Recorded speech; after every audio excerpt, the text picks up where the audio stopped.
ubangikanije n'ibindi bintu, wosenga umunsi umwe ariko wawuhebeye Imana.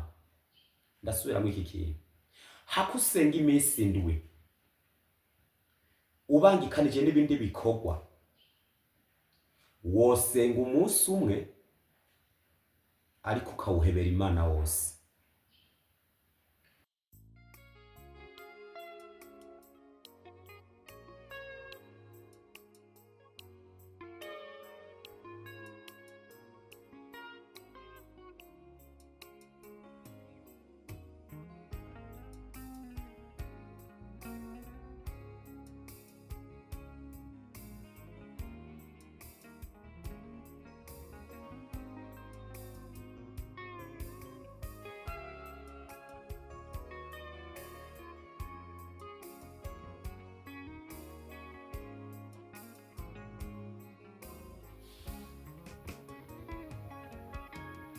Turabaramukije mwese bakunzi bacu ba One TV Show, namwe mwese muriko muradukurikirana mwese aho aherereye.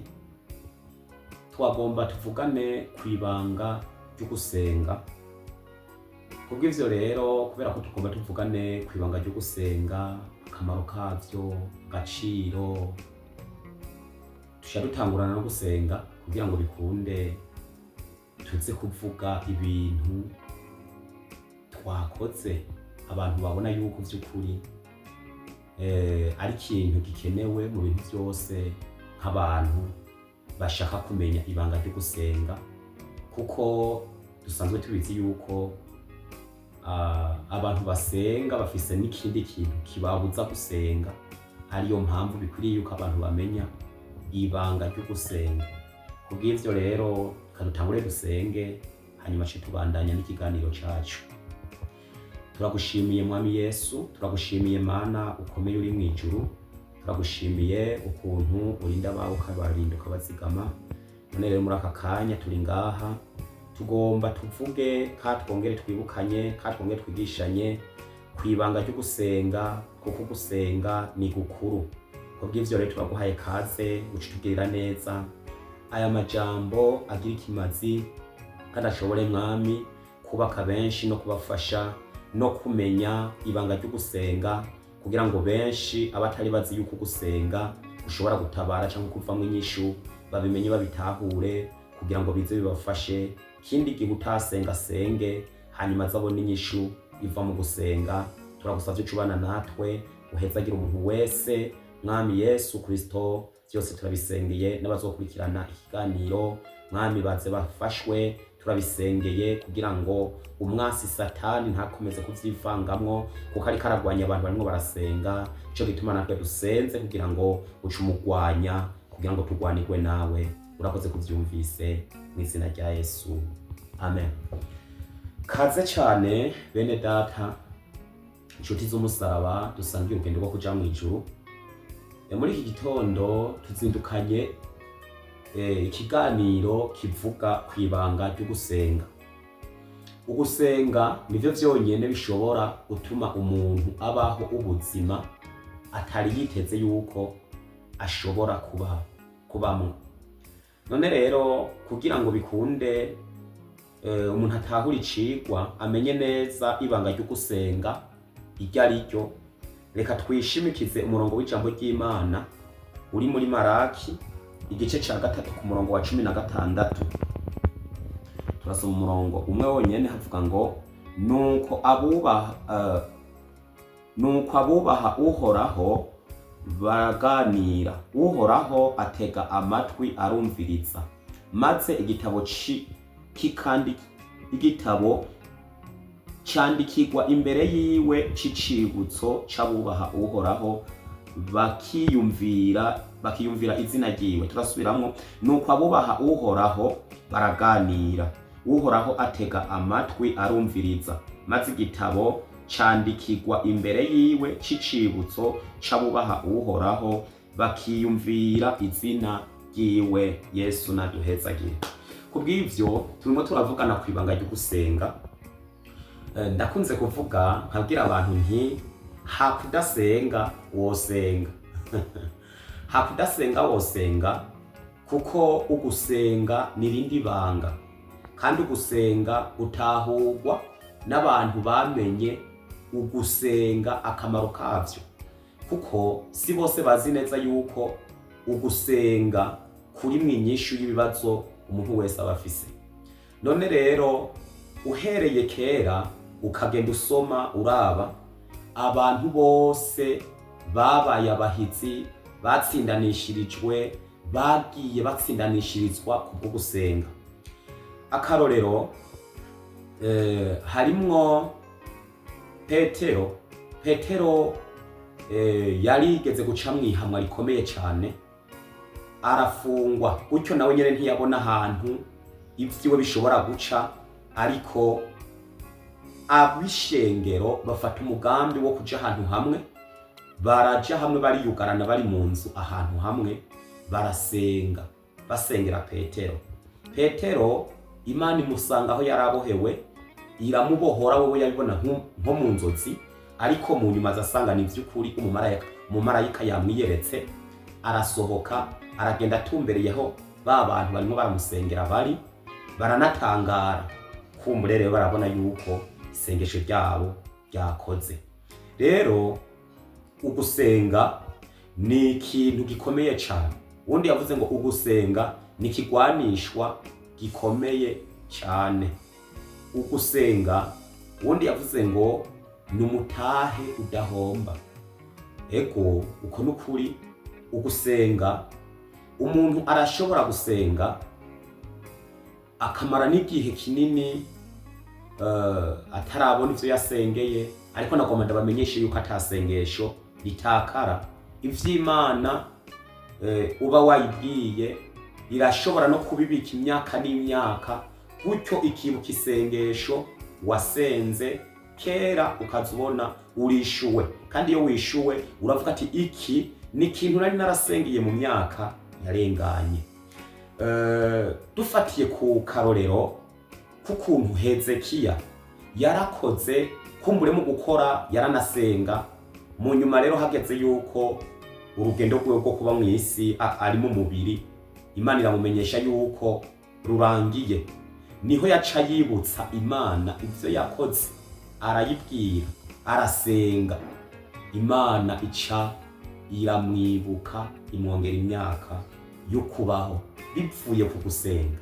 Hage yarasenze bituma Imana imwongera imyaka yo kubaho. None rero namwe ndabamenyesha ko ugusenga ni ikintu gishobora gutabara umuntu, gishobora gufasha umuntu, kandi iyo wasenze vy'ukuri naho wowe ubabaye, hari igihe uja gusenga ubabaye gose, ufise imitwari kuruhije, ariko kubwo gusenga wagiye ugasenga, amarira agakoroka, ukumva ubabaye, kurya amarira akoroka akuvamwo kubera wariko urasenga, uza wumva uriko uraruhuka, menga imitwaro yawe irikira kuvako, umenga irimwe iriururuka isubira hasi. Mu yindi mvugo, gusenga ni ikintu gitanga amahoro ahatarari. Iyaba twese twotahuye ibanga ryo gusenga, twese tukaja hamwe tugasenga, tuvuga ati ugusenga kurafise ikintu gushobora gukora muri cewe canke mu vy'iwanje canke mu muryango, mbere no mu gihugu. Twese twosenze kandi twosanze vy'ukuri hariho ibintu vyinshi twagezeko kubwo gusenga. Ndiko ndavuga ibanga ryo gusenga. Ugusenga dusomye muri Matayo hariho ijambo rivuga ngo iyo musenga ntimukabe nka zandyarya, zozo zikunda kuja mu mayira abiri kugira ngo zibonwe n'abantu, ngo abo nabo rero ngo baba bamaze guhabwa impera yabo. Ariko ngo iyo mweho musenga, muje mu cumba mwiyugarane, musabe so mwibanga wo mwijuru azobahera.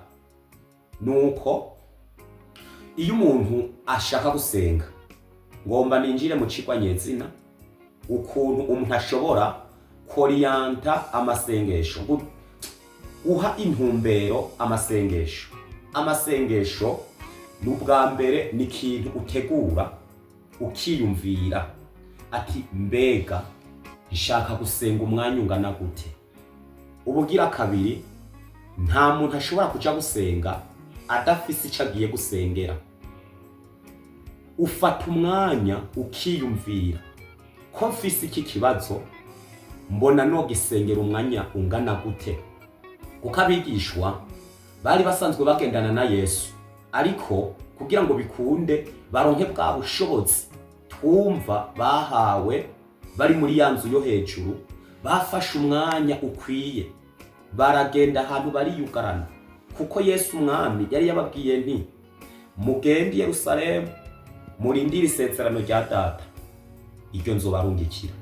Baca baragenda bariyugarana, atabindi birimwo birabasamaza. Mu mwanya wo gufata uwo mwanya kugira ngo barindire iryo sezerano, bawufashe batuje, ata mwanya wo kuvuga ngo jewe ngomba nsubire mu muryango, jewe ngomba ngende muri ibi na biriya. Gutyo bafata umwanya ukwiye wo kuba muri iyo nzu yo hejuru, basenga, bibutsa Imana, basenga basaba rya sezerano umwami Yesu Kristo yari yasize ababwiye.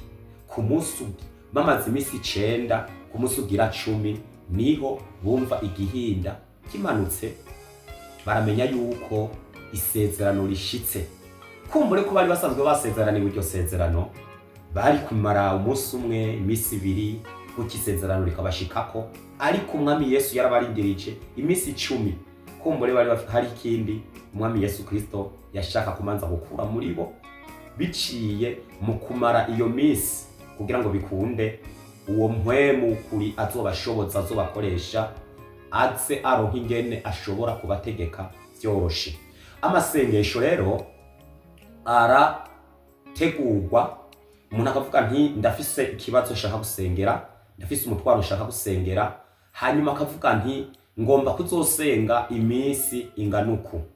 Gutyo bigusaba yuko ubanza ubwawe kwitegura, ukavuga ati ndagiye kubonana n'Imana.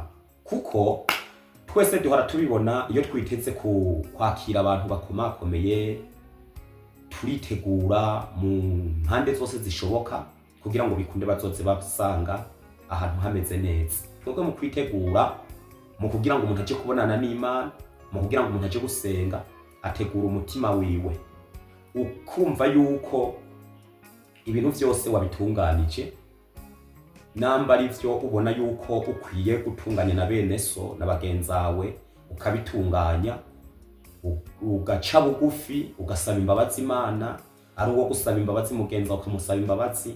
Gutyo ukabona gufata umwanya wo kuja mu cumba wateguye uja gusengeramwo, ugafukama, ugasenga. Namba niyo misi 2 cyangwa uwo munsi 1 cyangwa 3, bivana n'igihe we wihaye, hanyuma ugasenga. Gutyo nagomba kumenyesha yuko iyo misi uzosenga yose uzoshobora kuvayo wumva hari ikindi kintu cabaye muri wewe, mu bugingo bw'iwawe, wumva wabaye undi muntu musha mu gusenga. Kandi ikindi, iyo umuntu ariko arasenga arunguka mu buryo bw'impwemu. No kuvuga iyo wasenze, impwemu yiwawe irakura, ikamera nk'iyagutse muri wewe, ku buryo wumva yuko vy'ukuri wegeranye n'Imana ku rugero rushimishije. Kandi nagomba ndabamenyeshe yuko umuntu asenga urashobora no kubona umenga arakengeretse, arimwe irindi banga rikomeye linateye n'ubwoba. Imana imuravye imumenya, akavuga ati urya ni wo muntu mfise ashobora gutabara ahantu ibintu bikomeye. Kandi si ivyo vyonyene, n'abadayimoni nabo nyene baramenya yuko uwo muntu adasanzwe, atoroshe, kuko ni ibintu biba mu mpwemu. Iyo wasenze, impwemu iramenyekana mw'ijuru yuko hariho ikintu kiri muri wewe wasenze, kandi n'abadayimoni baramenya yuko uwo muntu adasanzwe, arimwe irindi banga ry'Imana.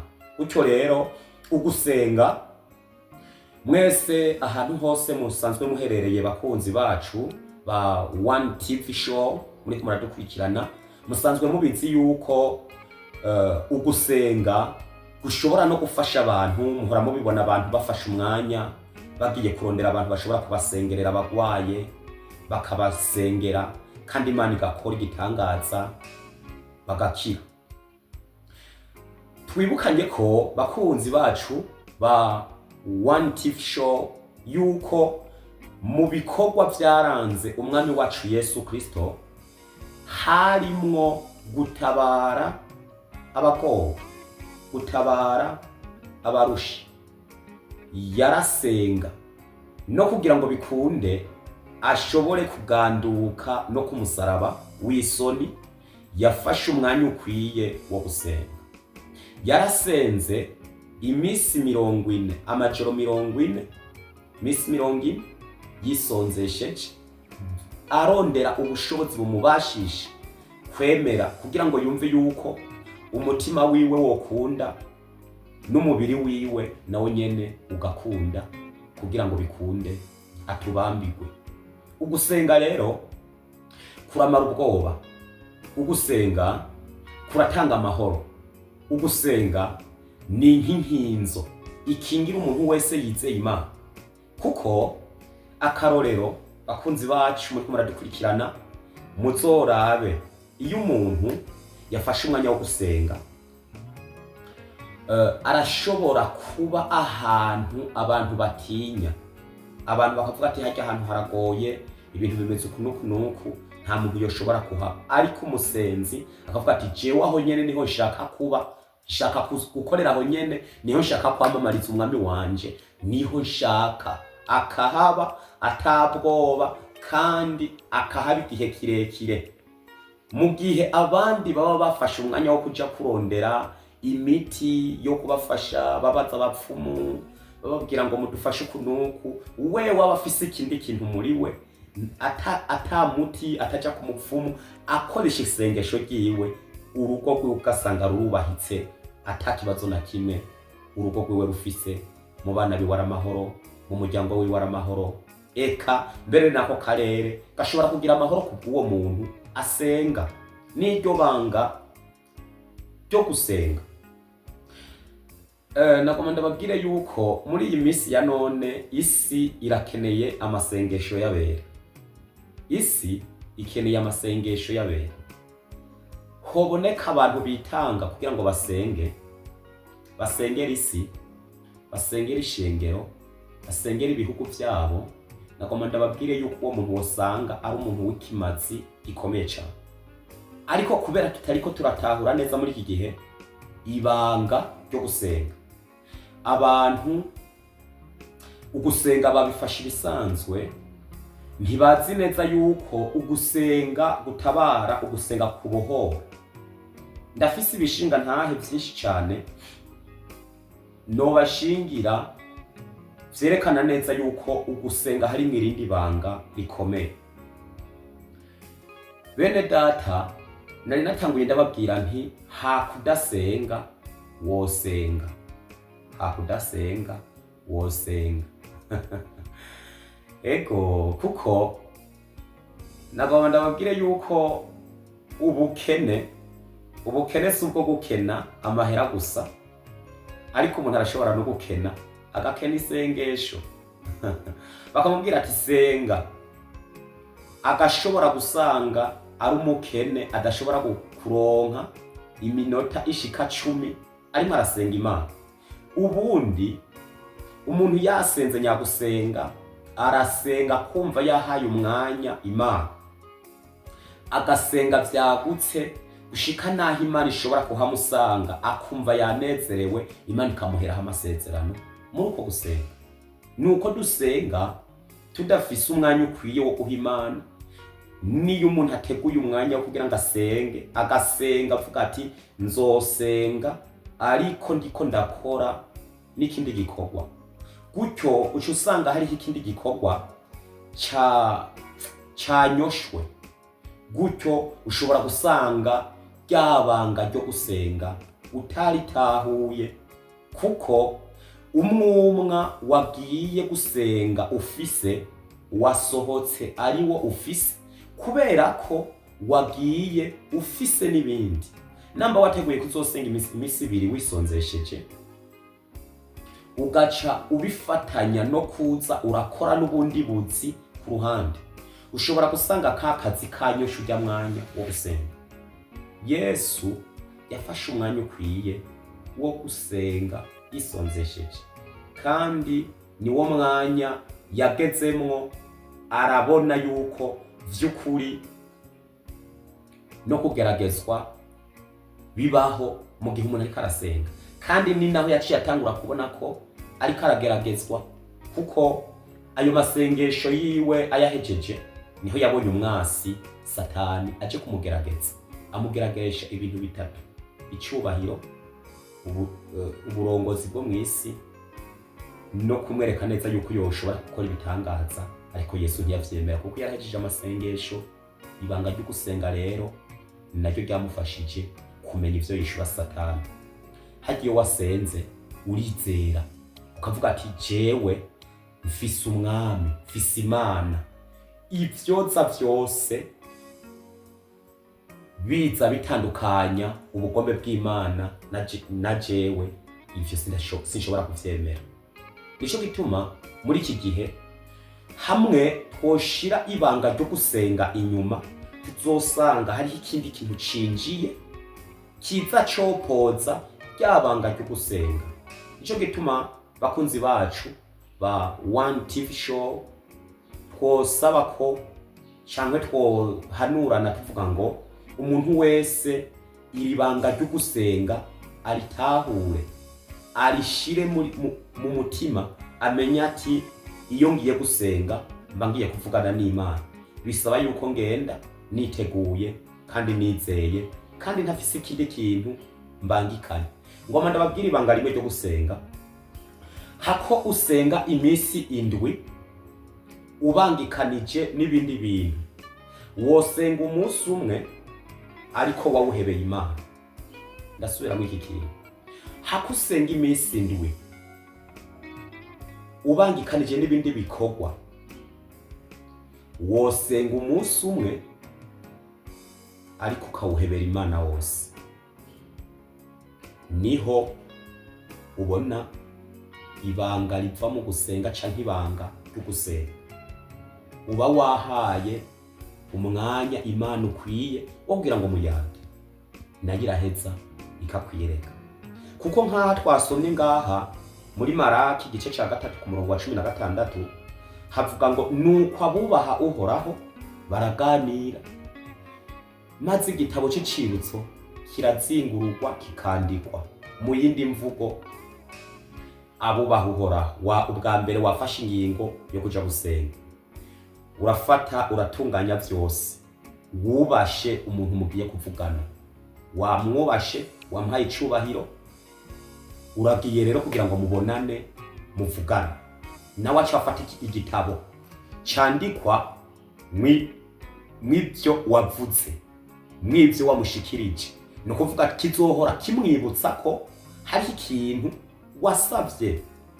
Igitabo c'icibutso n'aya majambo, igitabo c'icibutso kica candikirwa imbere yiwe.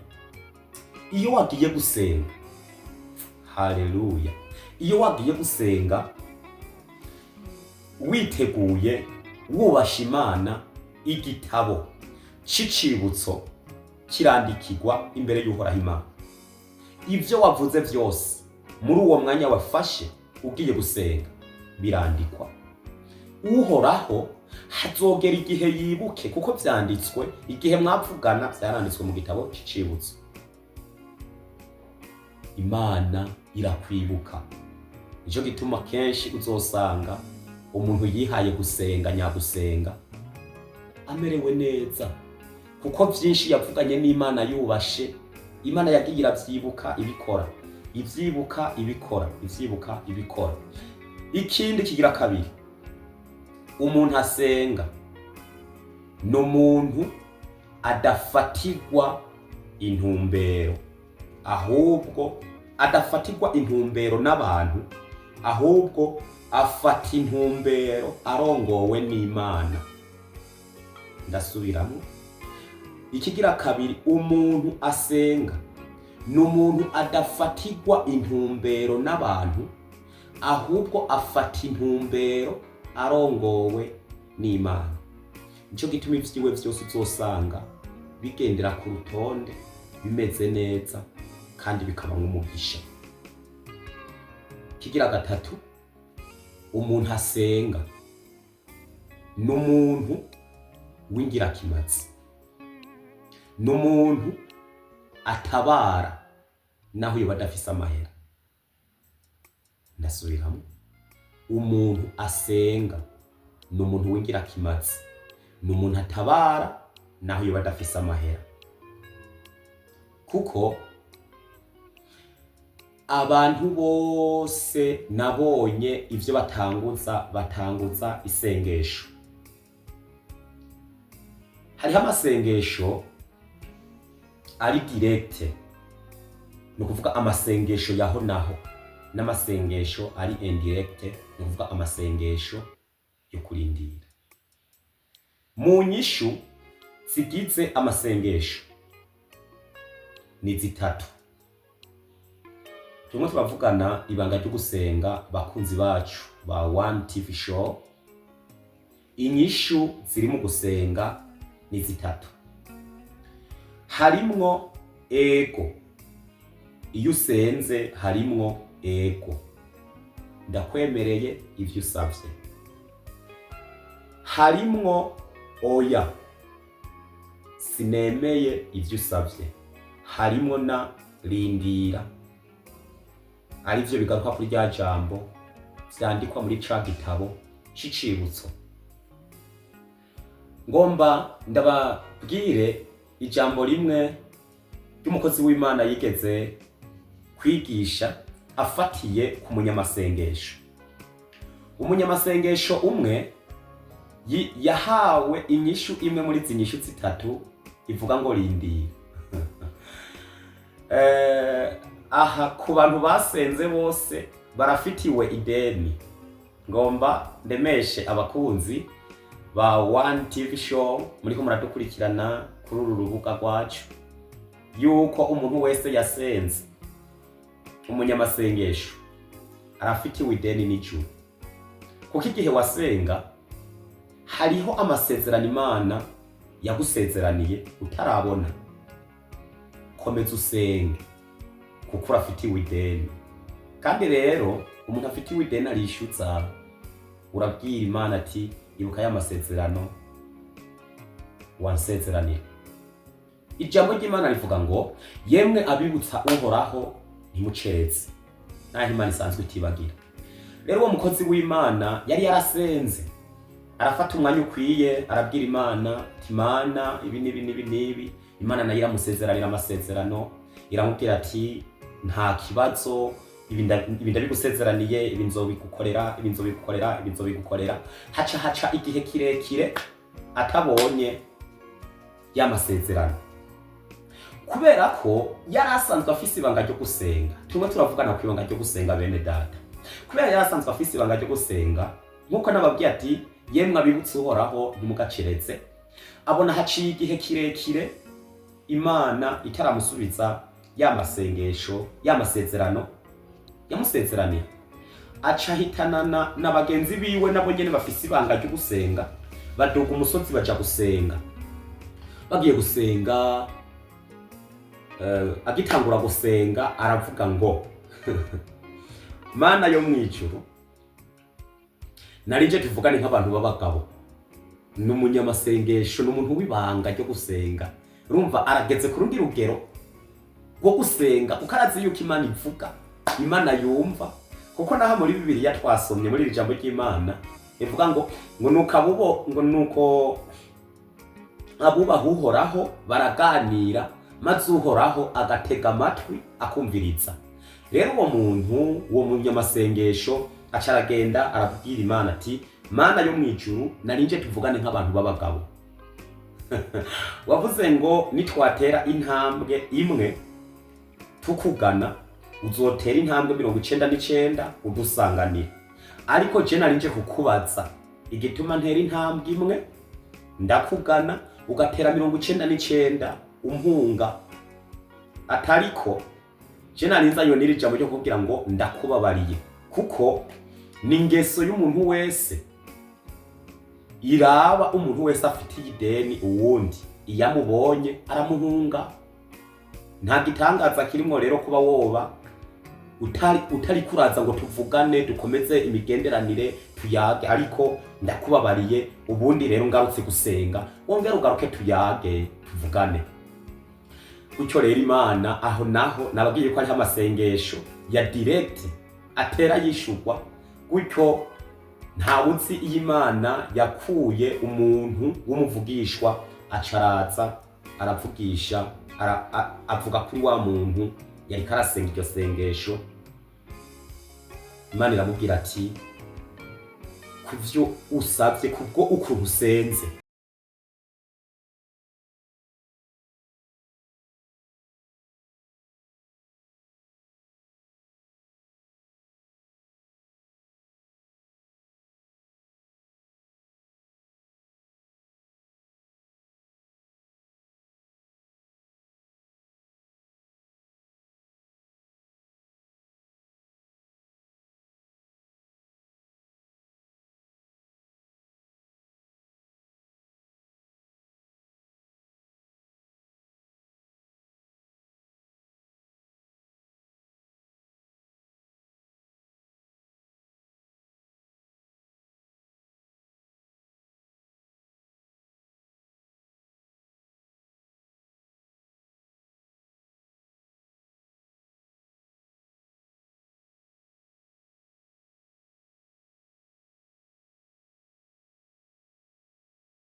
bise ibintu vyugaye niwiha umwanya. Burya urufunguruzo ruri mu ntoke ziwacu. Ku muntu wese azi neza yuko asenga, imfunguruzo tuzifise mu ntoke ni ugusenga. Ugiye gusenga ivyari vyugaye biruguruka. Nabahaye akarorero kuri Petero ingene yari mwibohero, abanyamasengesho bakaja kumusengera, inzugi zikiyugurura, Petero agasohoka akagenda. Isengesho nasanze ari urufunguruzo special. Nakunzira ijambo kurivuga muri iki kiganiro tumo turagiriranira na mwebwe. Hakudasenga wosenga. Urufunguruzo turarufise, mugabo benshi ntituzi yuko dufise urufunguruzo ushobora kugurura ivyacu vyugaye. Tugaruka no kuri wa mwanya uvuga ngo mu gusenga hakusenga iminsi indwi ufatanije n'ibindi, fata umunsi umwe uwuhebera Imana. Niryo banga ryo gusenga. Kuko nagomba ndababwire n'umuntu w'umutegetsi agusavye ikiganiro ngo muje kuvugana, ntibiba vyemewe nuko umwitabira ko telefone. Muri ko muravugana wamaze kumusaba ijambo yari guhaye, ntivyemewe yuko bagutelefonye ushobora kumubwira ngo hagarika ngo manzi undindi ivyo turimo turavugana ngo manze nitaba umuntu antelefone. Sinibaza yuko vyemewe, ariko mbona umenga ivyo vyemewe. Gutyo rero ni Imana, namba woshaka kuja kuyisenga uyisaba ikintu kugira ngo muvugane rya jambo twishimikiza ngo nuko uhoraho baraganira, ugashushaka yuko uzuravangamo n'ibindi, uragiye gufukama, urasenze, urasohotse, uragiye mu bindi bikorwa, gutyo ibanga ryo gusenga uzohavayo utaribonye neza, utaritahuye iryo ari ryo. None rero ibanga ryo gusenga kuba rigendana nagomba ndabamenyeshe ngo n'urufunguruzo rw'umuntu wese yizeye. Bibiliya niyo yatubwiye ngo iyo musavye mwizere ko mubihawe, mu gihe wasavye ibihwanye n'ubugombe bw'Imana. Bene data ngomba ndababwire, umuntu wese azosabe ibihwanye n'ubugombe bw'Imana, acagereka kw'iki kintu ciswe kwizera, azobona inyishu y'ivyo yasengera, azobona ibanga riri mu gusenga. Tworangiza tubamenyesha ngo umuntu wese nasubira amenye ko afise urufunguruzo rw'ibintu vyose vyiwiwe, rw'ibintu vyose abona vyugaye. Niryo banga ryo gusenga. Iyo ugiye gusenga uzubona vyugurutse, kuko twese duhora twumva intahe abantu batubwira ngo narasenze, Imana yaranyishuriye ibi, Imana yarankoreye ibi, vyaragenze neza kubwo gusenga. Nivyo rero bike muri vyinshi twovuga kwibanga ryo gusenga. Ku muntu yoba ashaka kumenya ibirenze cyane, kuko ndazi murashobora kwandika no muri commentaire muriko muravuga ibijanye n'ibanga ryo gusenga, ushaka kumenya ibirenze kwibanga ryo gusenga, ingene woshobora koriyanta amasengesho yiwawe, ingene woshobora gufata umwanya mwiza wo kugira ngo uvugane n'Imana. Kuko jewe nabibonyemo ibintu vyinshi cyane. Umwanya wose nafashe ngiye gusaba Imana, fise umutwaro, ufise ico giye gusengera, nafata umwanya ukwiye nkavuga ati, nkasezera nabo muhira nkababwira nti ndagiye gusenga kandi nzomarayo iminsi inganuku. Ntivyashoboka yuko nshobora kuvayo ntakwije wa mwanya, kuko nagiye kuyaga n'Imana. Imana nayitegerezwa kwandika ivyo ndiko ndavuga nuko iyo ijambo ry'Imana ryabivuze, kugira ngo izohora ivyibuka yuko ari ivyo nasavye kandi ntarishurwa. Kuko rero nico gituma norangiza ndababwira nti umuntu wese azokenera kumenya nti mbega umwanya noha Imana kugira ngo nsenge, menye ibanga ryo gusenga, mbone inyishu iva mu gusenga, nugurure canke nugurutse ibintu bisa n'ivyugaye mu buzima bw'iwanje. Nobigenza gute? Murashobora kuzoturondera tugafashanya iri banga gusenga kugira ngo bigende neza. Imana y'umuco nibahezagire. Ushobora kuzoturondera ku nimero ikurikira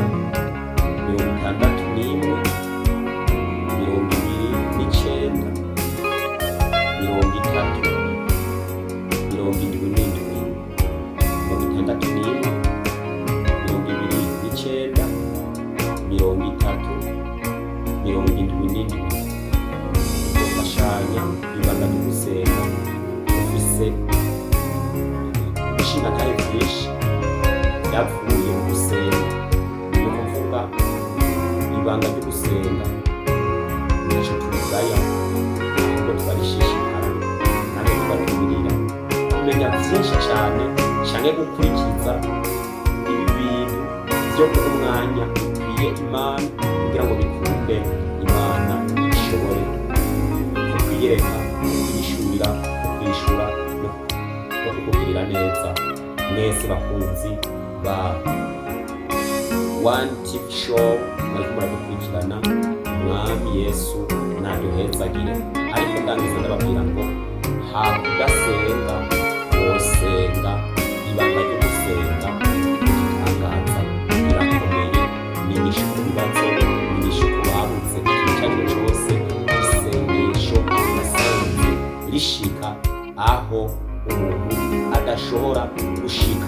Mu kubasezera ndabamenyeshe ngo ico utari bwihe tuma yisengesho, ico utari buhabwe tuma yisengesho, kuko amasengesho amenya aho Imana iba, azokuvugira hanyuma akuzanire inyishu y'ibibazo vyacu. Umwami Yesu Kristo mwese nabahezagire.